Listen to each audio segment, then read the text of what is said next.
മുത്തച്ഛനൊപ്പം ഉറങ്ങിക്കിടന്ന 6 വയസ്സുകാരിക്ക് നേരെ ലൈംഗികാതിക്രമം നടത്തിയ 45-കാരൻ പിടിയിൽ. കൊല്ലം സ്വദേശി സാനിഷിനെ പുനലൂർ റെയിൽവേ പോലീസാണ് പിടികൂടിയത്. പിടിയിലായ സാനിഷ് നിരവധി കേസുകളിൽ പ്രതിയാണെന്ന് പോലീസ് അറിയിച്ചു.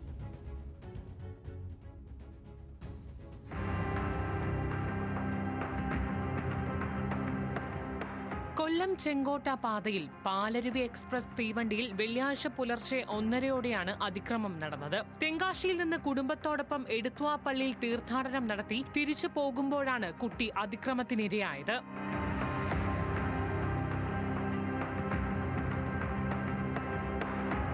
മുത്തച്ഛനൊപ്പം നിലത്ത് ഉറങ്ങിക്കിടന്നിരുന്ന കുട്ടിയെ പ്രതി തൊട്ടടുത്ത കമ്പാർട്ട്മെന്റിലേക്ക് എടുത്തുകൊണ്ടുപോയി ക്രൂരമായ പീഡനത്തിന് ഇരയാക്കുകയായിരുന്നു. സംഭവം കണ്ട സമീപത്തെ സീറ്റിലുണ്ടായിരുന്ന യാത്രക്കാരി വീഡിയോ ചിത്രീകരിക്കുകയും പോലീസിനെ വിവരമറിയിക്കുകയും ചെയ്തു. തുടർന്നാണ് അക്രമി പിടിയിലായത്.